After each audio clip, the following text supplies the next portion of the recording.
নমস্কার সকলকে শুভ রথযাত্রার আন্তরিক শুভেচ্ছা এবং প্রণাম।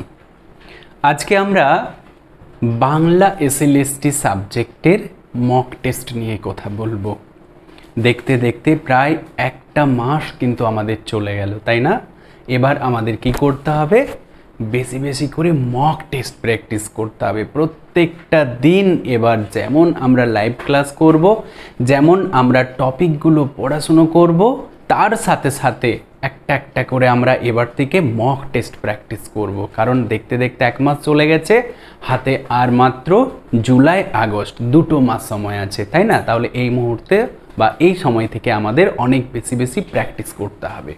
তোমরা দেখতে পাচ্ছ এখানে এমসিকিউ, বেঙ্গলি, কোশ্চেন ব্যাংক এসএসসির জন্য আমরা অলরেডি কিন্তু কোশ্চেন ব্যাংক ছাত্রছাত্রীদের জন্য আপডেট বা আপলোড করে দিয়েছি।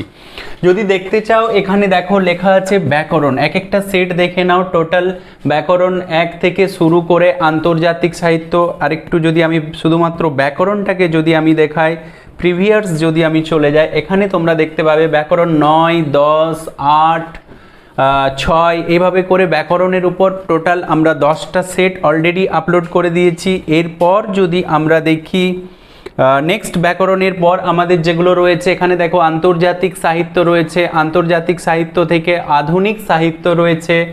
এইভাবে প্রত্যেকটা জিনিস, অর্থাৎ এসএসসি বাংলা সিলেবাসের যে স্টাডি ম্যাট বা যে স্টাডি ম্যাটের সাথে সাথে যে মক টেস্ট দরকার ছাত্রছাত্রীদের, ব্যাকরণ বলুন, আন্তর্জাতিক সাহিত্য বলুন, আধুনিক সাহিত্য বলুন, মধ্যযুগ বলুন, প্রত্যেকটা বিষয়ের উপর কিন্তু আমরা ছাত্রছাত্রীদেরকে মক টেস্ট দেওয়ার ব্যবস্থা এখন থেকে করে দিয়েছি। আর এই মক টেস্টগুলো আমাদের সাবজেক্টের যারা এক্সপার্ট আছেন তারাই ছাত্রছাত্রীদের জন্য রেডি করে দিচ্ছেন, কোনো বই থেকে টোকা মক টেস্ট নয়। ওকে, তাই যারা তোমরা আমাদের সাথে যুক্ত হতে চাইছো নিচের দেওয়া নাম্বারে অবশ্যই যোগাযোগ করো।